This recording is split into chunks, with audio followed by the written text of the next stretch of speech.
너무나도 반가운 그런 그 대면 예배에 어떤 성도님을 오랜만에 만났어요. 근데 그 성도님이 이런 질문을 하셨습니다. 목사님, 제가 예수를 믿고 또 제사함을 받았다는 것을 압니다. 그리고 죄에서 완전한 자유를 얻은 은혜의 사람이라는 걸 아는데 왜 아직도 제 삶에는 은혜의 능력이 나타나지 않는 걸까요? 왜 나에게 은혜의 증거가 보이지 않는 걸까요? 왜 제 삶은 여전히 자유함이 없는 걸까요? 갑자기 다짜고짜 저한테 이렇게 물어봤습니다. 그때는 시간이 많이 부족해서 다 말씀을 못 드렸어요. 그래서 오늘 그 대답을 말씀 속에서 같이 찾아보려고 합니다. 그분이 던져주셨던 그 질문에 대해서 생각하면서 오늘 말씀을 펴보았습니다. 원래는 지난 금요 예배 때 제가 이 본문을 가지고 공감과 동행이라는 관점에서 앞부분을 나누고, 오늘은 우리 마음에 깊숙이 자리 잡은 이 보복의 감정에 대해서 나누려고 생각을 하고 말씀을 묵상했는데 이 질문을 받은 거예요. 여러분들, 우리가 예수님의 십자가로 말미암아 제사함을 받았습니다. 이것을 확실히 믿으십니까? 네. 죄로부터 완전한 자유를 누렸다는 거 우리가 알고 있지요. 은혜가 무엇인지 우리는 이 금요 예배를 나올 정도면 다 알고 있다고 생각합니다. 은혜의 삶이 어떤 것이라는 것을 나는 알고 있는데, 그런데 누리지 못하는 이 안타까운 현실, 이것은 비단 저한테 그 질문을 하신 성도님 그분만이 아니라 대다수의 그리스도인들이 막연하게나마 갖고 있는 질문들일 것입니다. 목사님, 왜 이러죠? 요즘 이렇게 마음이 공허하죠? 이런 말로 그 질문을, 구체적인 것을 그냥 뭉뚱그려서 이야기하는 것 같아요. 그렇지만 은혜를 아는 것, 그 이상이 필요하다는 것이지요. 아는 것과 믿는 것, 그것이 다르다는 거예요. 믿는 것과 행하는 것, 이것도 다르다는 거예요. 이것도 우리가 알고 있습니다. 여러분들, 건강한 삶을 위해서 우리는 이 적당한 운동과 또 적당한 수면, 또 적당한 영양 공급이 필요하다는 것은 누구나 다 알고 있습니다. 또 다이어트를 위해서 우리가 먹어야 하는 칼로리의 양도 있으면서 이렇게 조절하면서 유산소 운동을 하기도 하지요. 이걸 모르지는 않아요. 그런데 우리의 이 식욕, 이 욕망이라는 것이요. 네. 제가 이제 금요 예배 설교하고 이제 집에 가면은 막 그 식욕이 땡겨요. 그러면 야밤에 라면에 이제 계란에다가 냉동만두 넣어가지고 다 먹고 나서 이제 국물이 서운하잖아요. 그러면 또 즉석밥까지 넣어 먹으면서 이렇게 얘기합니다. 맛있게 먹으면 0칼로리야. 이런 이상한 믿음을 갖고 먹는 사람들을 많이 보게 되지요. 그리고 나서 건강하게 해달라고 기도하는 거예요. 이런 기도 안 해보셨어요? 이런 삶을 반복하는, 먹는 얘기를 했지만 지금 우리의 기도의 생활, 우리가 은혜를 알면서 우리의 삶이 계속적으로 무엇을, 은혜롭지 않은 무언가를 반복하면서 기도는 은혜롭게 해달라고 기도하는 우리의 모습을 적나라하게 보여주고 있는 그런 모습이 아닌가 싶습니다. 여러분, 우리는 눈에 보이는 이 먹는 것 하나 자기 마음대로 컨트롤할 수 없는 그런 연약한 그런 존재라는 거, 그 내 자신을 잘 파악하고 있어야 돼요. 그러니 보이지 않는 이 영적인 삶에 대해서 내 자신이 나를 믿고 나를 컨트롤한다는 것, 그 더더욱 쉬운 일이 아니겠지요. 마음이 병들어가고 있다는 것은 몸에 난 상처보다 발견하기 어렵습니다. 영적으로 목마르고 배고파서 죽어가고 있다는 것은 눈에 보이고 만져지는 삶을 기준으로 그것에 가치를 두고 사는 사람들은 잘 느낄 수 없는 그런 부분이에요. 내 영혼이 썩어가고 있고 죽어가고 있고 죽었다는 것 자체를 우리가 확인할 수 있는 육안, 영적인 이 안목이 뜨여 있지 않으면 그 눈으로 보기에는 아무런 이상이 없어 보이는 것이죠. 그렇기 때문에 우리의 삶의 현장에서 만나는 문제들에 대해서 우리는 해답을 자꾸 보이는 곳에서 찾으려고 해요. 내 안을 들여다보는 그 시간 대신에 자꾸 모든 문제의 원인을 찾다 보니까 안을 보기보다는 밖을 보게 되고, 보이는 사람을 탓하게 되고, 보이는 상황을 탓하게 되고 하면서 내가 아닌 다른 타인과 상황에 이 비난을 하게 되는 진정한 그런 일들을 계속적으로 반복하면서 은혜 어디 갔나, 은혜 어디 갔나 하는, 마치 파랑새를 찾아다니는 이 치루치루와 미치루 아시죠? 네, 치루치루와 미치루 같은 진짜 그렇습니다. 그런 의미 없는 열정으로 그냥 그렇게 살아가고 있는 우리의 모습을 보는 거예요. 오늘 본문은 로마서 12장에 위치하고 있습니다. 여러분 로마서 공부해 보셨지요? 네, 전반부 1장부터 12장까지를 우리는 깊게 묵상해요. 왜냐면 여기는 교리 부분이기 때문에 막 제대로 알아야 될 것 같은 거예요. 근데 이제 12장부터는 좀 느슨하게 읽는 경향이 있습니다. 왜냐면 여기서부터는 삶의 문제, 그리스도인의 삶의 문제이기 때문에 교리만큼이나 중요한 이 말씀을 별책부록처럼 생각하시는 분들이 많아요. 우리가 아마 이 삶의 적용이라는 거, 우리가 공부할 때 우리가 지식의 습득 부분에 대해서는 열심히 공부하는데 정작 우리의 삶에 적용하는 것에 대해서는 그동안 좀 비교적 느슨한 교육을 받아서 그런지 몰라도 그 삶을 살아내려는 그런 의지나 그런 거 없이 그냥 교리만 알면 된다고 생각하는 데서 그냥 그칠 때가 많다는 거죠. 그러면서 고민하는 거예요. 은혜가 왜 없을까? 그러나 바울은 이 12장 첫 부분에 로마서 12장 2절에서 이렇게 이야기를 합니다. 여러분들 이 말씀 알고 계시죠? 우리 다 같이 한번 읽어볼까요? 시작! 너희는 이 세대를 본받지 말고 오직 마음을 새롭게 함으로 변화를 받아 하나님의 선하시고 기뻐하시고 온전하신 뜻이 무엇인지 분별하도록 하라. 아멘. 이 말씀이 이 12장 앞부분에 탁 선포가 되었어요. 이 삶의 움직임은 오직 마음을 새롭게 함으로 변화를 받아야 하는 것을 전제로 하고 있습니다. 하나님의 은혜가 있다는 것을 알겠는데 그 은혜의 삶이 왜 오지 않을까? 왜 나에게는 다가오지 않을까? 왜 하늘에서 이 은혜가 뚝 떨어지지 않을까? 이게 아니라 우리 안에 마음을 새롭게 함으로 변화를 받으면 내 뜻이 아닌 하나님의 선하시고 온전하신 뜻을 발견하게 된다는 것이죠. 이 마음을 새롭게 하는 이 과정, 이것은 한 번에 일시적으로 되는 것이 아니라 지속적으로 마음을 새롭게 하는 과정을 통해서 우리가 계속적으로 이루어 가는 거예요. 어떻게 보면 1장부터 11장까지 로마서의 그 교리를 알았다면 12장부터는 계속적으로 읽어가면서 체크해야 돼요. 내가 원수 갚는 거 지금 잘 되고 있는가?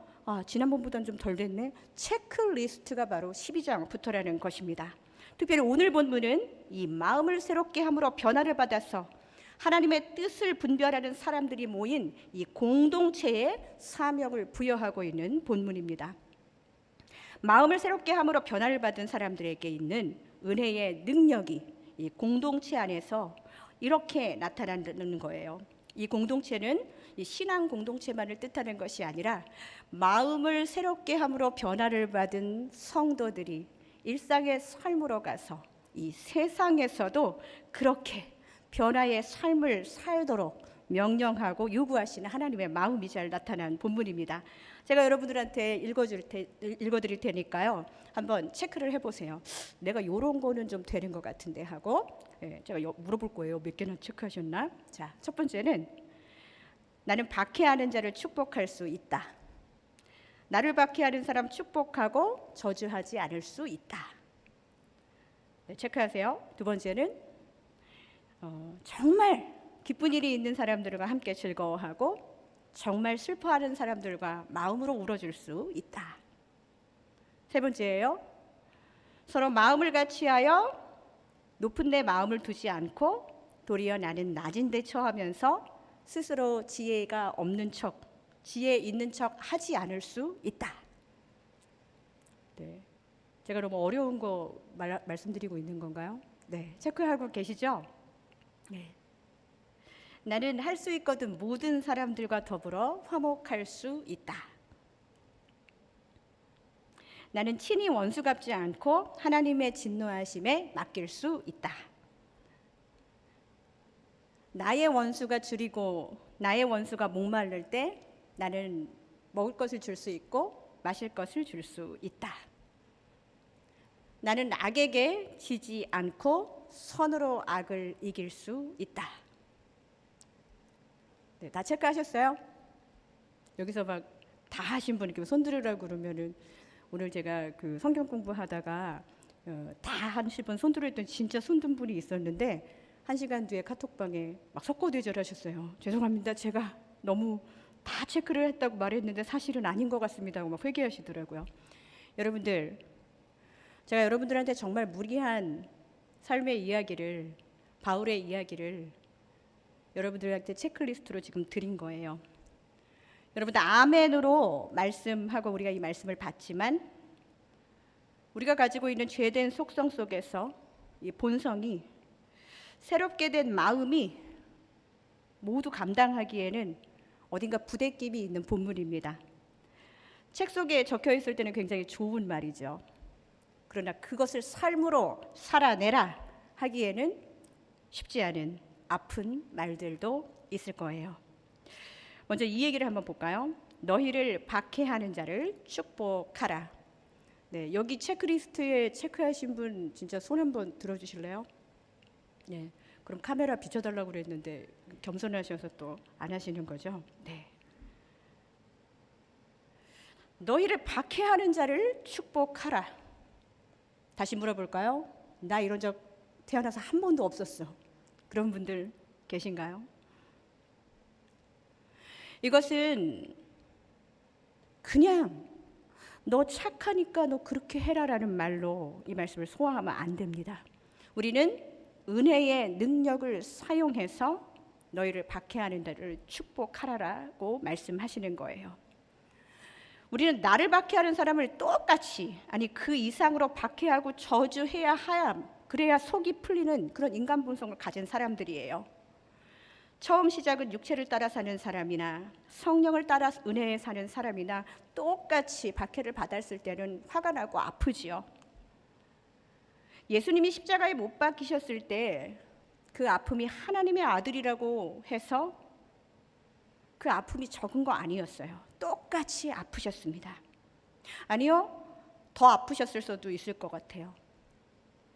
우리가 박해를 받을 때 하나님을 믿으면서 형통할 거라고 해서 전도받아가지고 예수 믿는 그런 습성으로, 우리가 만사형통할 거라고 하나님이 약속해 주셔서 내가 지금 예수를 붙들고 있는데, 그런데 막상 삶에서 박해하는 자에 대한 이 아픔, 그 이상으로 하나님 어떻게 된 거예요 하면서 하나님을 원망하는 거, 하나님에 대한 서운함까지 생기기 때문에 그리스도인들은 고난과 박해에 어떻게 보면은 더 무기력하고 아파하는 것 같다는 생각이 들 때도 있습니다. 여기서 우리는 은혜의 능력이 어떻게 나타나는지를 생각해 보아야 돼요. 어느 지점에서 은혜의 능력이 나타나고 있는지를 봐야 합니다. 나와 그의 갈등과 그가 나를 박해하는 이 박해의 현실 속에서 어느 지점에서 은혜의 능력을 봐야 되는지를 오늘 한번 봐야 됩니다. 우리 안에 두 자아, 죄된 본성의 자아와 또 성령을 따라 사는 두 자아의 싸움이 어디에서 지금 일어나고 있는지, 여러분 어디에서 일어나고 있다고 생각하십니까? 박해와 핍박과 억울함과 고통, 이 단어는 살면서 정말 누구도 경험하고 싶지 않은 단어들이지요. 그런데 인간 세상에서 빈번히 일어나고 있는 일들이에요. 이번에 꼭 정리해야 됩니다. 예수를 믿으나 믿지 않으나 우리는 똑같이 이 상황을 당하면 고통스러워요.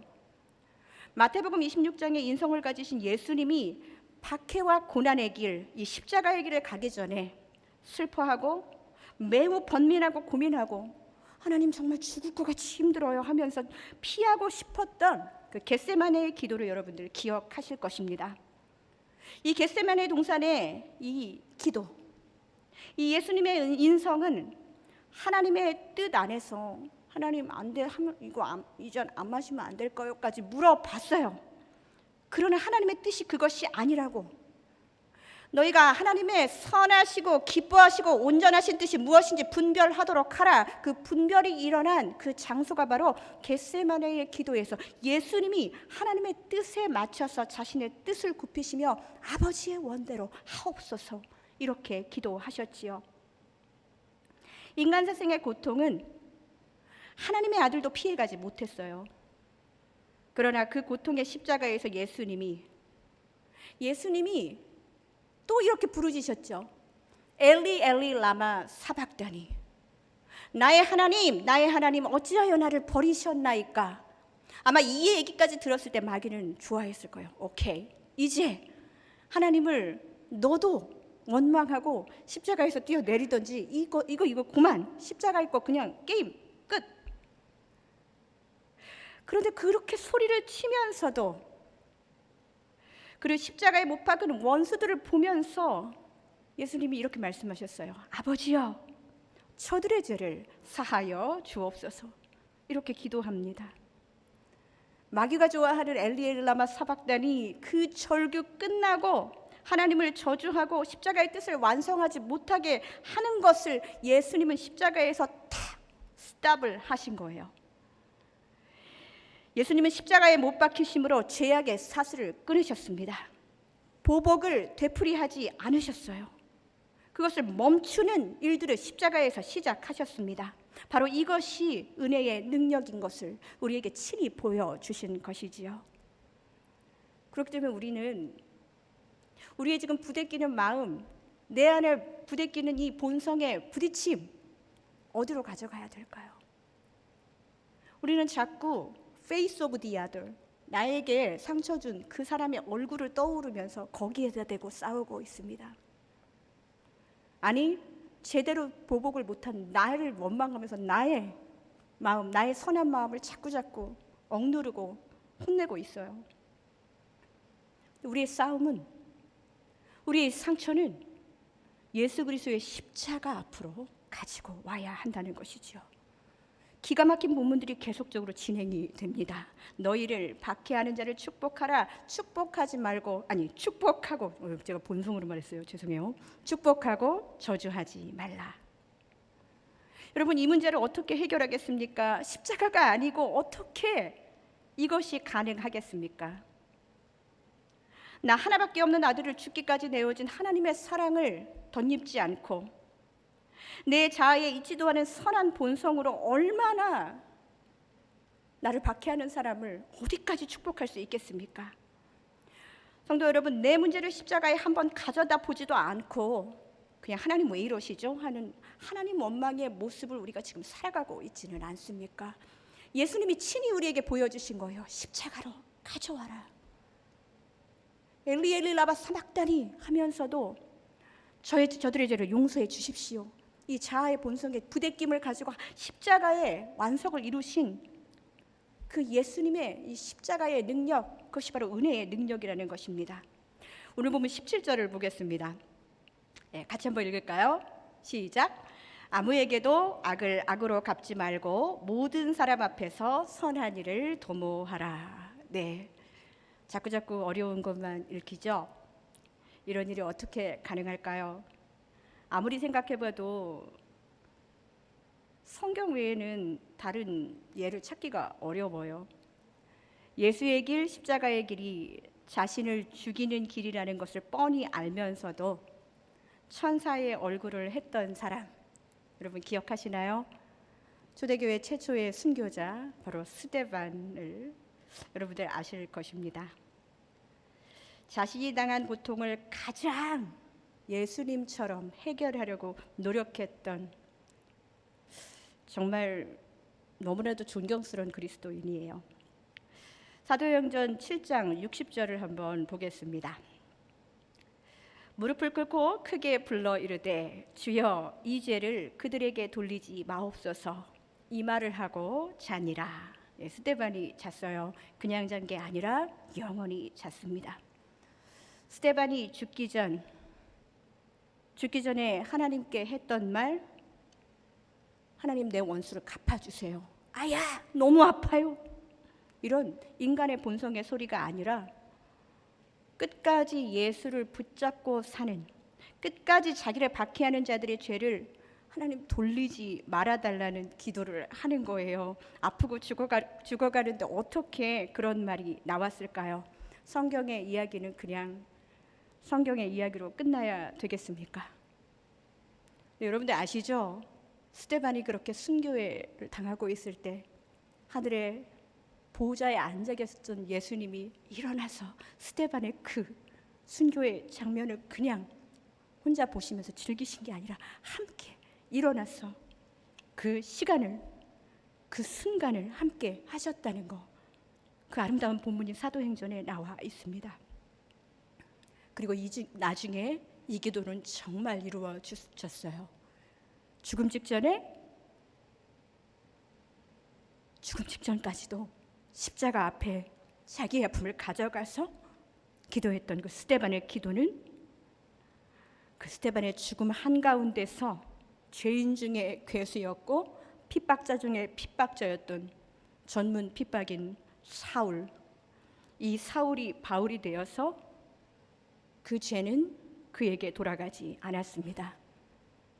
악을 악으로 갚지 않고 나의 아픔을 십자가로 가져간 그 아름다운 순교자 스데반의 죽음 직전의 기도는 이방을 하나님의 영토로 바꾸는 청년 사울을 바울로 변화시키는 놀라운 은혜의 능력이 있었던 것입니다.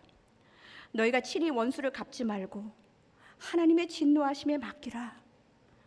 하나님은 복음의 은혜의 삶을 사는 사람들, 오직 마음을 새롭게 함으로 변화를 받은 기독교 공동체의 한 사람 한 사람이 은혜의 능력에서 이런 일을 할 수 있을 만큼의 충분한 권세를 주셨다는 것을 우리는 알고 있고 믿고 있습니다. 우리는 꼭 기억해야 합니다. 내가 할 수 있는 일이 아니야가 아니라 누구든지 우리가 예수 그리스도의 이름을 부르는 곳에 가서 죄를 살 수도 있고 죄를 사지 않을 수 있는 그 권세를 우리에게 주셨다면 우리는 어떻게 이 권세를 사용해야 되겠습니까? 친히 원수 갚지 않을 수 있는 은혜의 능력이 우리 안에 있습니다. 여러분, 이 은혜의 능력을 사용해서 완전한 자유함을 누리시는 축복을 누리시기를 간절히 축복드립니다. 성도 여러분, 내 안에 제가 두 자아라고 했지만 여러 자아들이 있죠. 서로 싸우고 부대낄 때마다 내가 가지고 있는 복음의 능력, 은혜, 그거 왜 쌓아놓고 있을까요? 그럴 때 끄집어내서 사용하라고 우리에게 자꾸 은혜를 부어주시는 거예요. 은혜는 우리의 목숨과도 같은 거예요. 어떠한 상황 속에서 하나님을 예배하고 은혜 받아야 됩니다. 제가 요즘 시작한 마더와이즈 성경공부 조장훈련을 매주 금요일 오전에 하고 있는데요. 그 책을 읽다 보면은요, 우리 안에 육신에 속한 자아를 그림으로 이렇게 형상화를 했는데요. 문어 있죠, 문어. 문어 다리에 비유를 하고 있었어요. 그래서 이렇게 동그란 문어 머리에 이렇게 살아있는 문어의 다리 하나하나마다 육신의 소욕이 그려져 있습니다. 그래서 뭐 이렇게 분노다리, 또 미움다리, 문어다리가 이렇게 하나하나마다 죄의 그 악의 목록이 써여 있는 거예요. 문어를 못 보신 분은 산낙지를 생각하시면 될 것 같아요. 그때 분노와 미움 이런 것들을 그냥 올라올 때마다 그냥 문어다리 자르듯이 잘라내면 잘라진 그곳에서 다리가 또 난대요. 완벽히 죄악의 쇠사슬을 끊어버리지 않고 그때 그냥 나의 그래도 젠틀한 본성, 그래도 괜찮은 나의 교양으로 그냥 눌러버리는 그것은 그냥 문어다리를 잘라버리는 것 정도밖에 안 된다는 거예요. 자꾸 올라옵니다. 여러분, 요즘 여러분 마음속에 자리 잡고 있는 문어다리 몇 개나 되시나요? 오직 마음을 새롭게 함으로 변화를 받으라고 하나님의 뜻이 무엇인지를 분별하라고 우리에게 주신 그 은혜의 날들을 여전히 내가 붙들고 있는 아주 낡은 사고방식으로 내가 가지고 내가 당했었던 거절과 모욕감, 이것을 똑같은 거절과 모욕감으로 내가 당한 배신의 원통함과 그 서운함을 그 이상의 보복으로, 그렇게 우리의 그 자아가 은혜가 있다는 것을 알면서도 은혜를 누리지 못하는 그런 여러 개의 문어다리가 우리 안에서 지금 꿈틀거리고 있는 그런 삶을 계속 연장하고 계시지는 않습니까? 성도 여러분, 오늘 이 시간에 내 안에 내가 붙들고 있었던 낡고 오래된 문제 해결의 방법, 그거 바꿔버려야 됩니다. 십자가의 방법, 은혜의 능력을 사용하는 방법, 오직 마음을 새롭게 함으로 변화를 받은 방법으로 해결하라 하는 결단의 시간이 되시기를 주님의 이름으로 축복드립니다. 여러분, 혹시 거절의 아픔을 경험하셨나요? 그래서 나도 거절하는, 내 안에 거절의 악순환을 되풀이하고 있지는 않습니까? 누군가에게 나만 소외되는 나쁜 그런 기분을 경험하고, 나도 어떻게 하면 저 사람을 아주 우아하고 세련된 방법으로 소외시킬까? 그러면서 내 마음에 칼을 갈면서 그렇게 복수를 준비하고 계시는 분 안 계십니까? 내 뒤통수를 쳐서 나에게 큰 상처를 입힌 그 마음, 그 사람, 마음속에서 여러 번 복수하면서 안갚음하면서 내 안에 정말 커다란 복수의 문어다리가 막 꿈틀거리면서 커다랗게 자리 잡고 있는 나의 모습은 아닌가요? 왜 은혜가 없냐고 저한테 물으신다면, 십자가로 모든 문제를 가져가시라고 답해 드리고 싶습니다. 엘리 엘리 라바 사박다니 절규하며 외친 십자가에서 어떤 일이 일어났습니까? 우리도 믿어지지 않는 자신을 못 박은 자를 위한 용서의 기도가 있었음을 기억하십시오. 예수 그리스도의 그 십자가의 능력과 권세가 우리에게도 임했다는, 나에게 충분히 그럴 만한 능력을 주님께서 주셨다는 것을 확신해야 됩니다. 이제 거절과 보복의 악순환을 멈춰야 됩니다. 이제 그만해야 됩니다. 내가 멈춰야 합니다. 나로부터 멈춰야 됩니다. 오직 마음을 새롭게 함으로 변화를 받은 은혜를 경험하기 원하는 모든 사람들은 이 악순환을 나를 통하여 멈추게 하신 하나님의 선하시고 기뻐하시고 온전하신 뜻이라는 것을 분별해야 할 줄로 믿습니다. 오늘 이 말씀을 여러분과 함께 나누고 싶습니다. 갈라디아서 2장 20절의 말씀이에요. 바울의 고백이 우리의 고백이 되기를 원합니다. 함께 읽습니다. 내가 그리스도와 함께 십자가에 못 박혔나니 그런즉 이제는 내가 사는 것이 아니요 오직 내 안에 그리스도께서 사시는 것이라. 이제 내가 육체 가운데 사는 것은 나를 사랑하사 나를 위하여 자기 자신을 버리신 하나님의 아들을 믿는 믿음 안에서 사는 것이라. 아멘. 십자가가 아니면 아무것도 해결할 수 없습니다. 그리스도와 함께 나를 십자가에 못 박지 않고 어떻게 은혜의 삶을 살아갈 수 있겠습니까? 내가 비록 연약하고 변화하기 쉬운 육신을 갖고 살지만, 이제 내가 육체 가운데 비록 살고 있지만 나는 이제 나를 사랑하사 나를 위하여 자기 자신을 완전히 버리신 그 하나님의 아들을 믿는 믿음 안에서 사는 것입니다.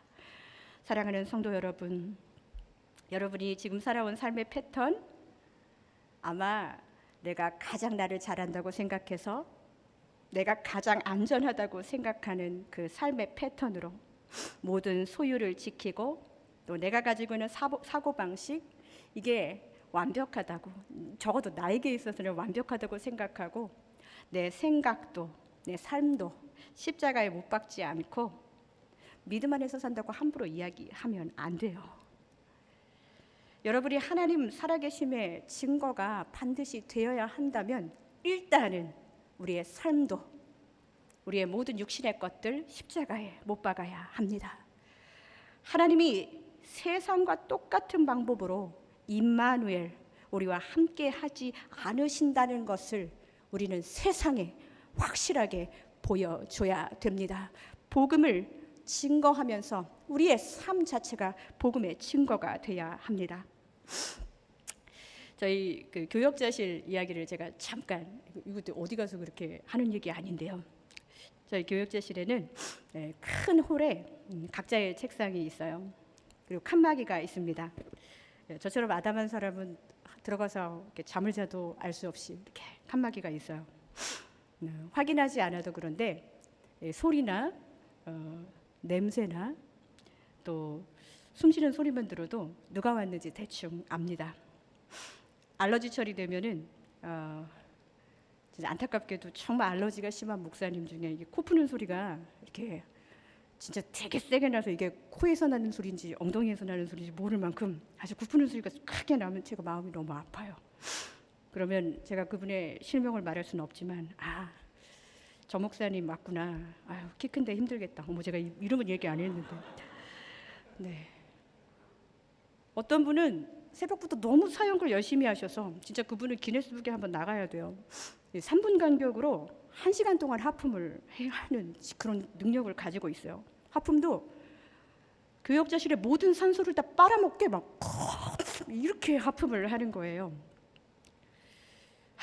우리 목사님도 열심히 사역하셔서 이렇게 하품하면서도 이렇게 계속 사무실에 있는구나. 제가 우리 교역자실을 너무 병동처럼 묘사한 것 같은데요. 네, 그런 탁한 공기 속에서도 향기가 나는 자리가 있습니다. 여러분들이 교역자실 들어오셔서 그 향기를 따라 걸어오시면 거기에 제가 있습니다. 네, 확인하시면 안 되고요. 굳이 자리를 확인하지 않아도요. 우리는 공기로, 소리로 누가 왔는지를 알 수 있어요. 그리스도인들은 이 무드를 장악해야 돼요. 벌써 딱 은혜의 무드가 됐다. 누가 와 있구나. 우리가 그렇게 복음의 증거가 되어야 한다는 거예요. 우리 집이 요즘 왜 이렇게 화목하지?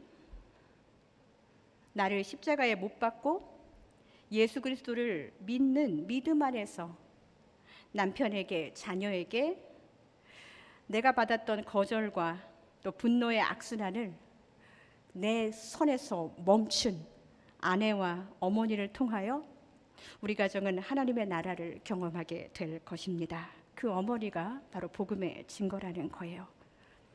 우리 교회가 요즘 왜 이렇게 은혜가 충만하지? 나를 그리스도와 함께 십자가에 못 박은 성도들이 예수를 믿는 믿음 안에서 서로 마음을 같이 하는 거예요. 누구 하나 튀는 마음이 아니라 십자가 위에서 스데반처럼 용서가 일어나는 경험을 하는 거예요.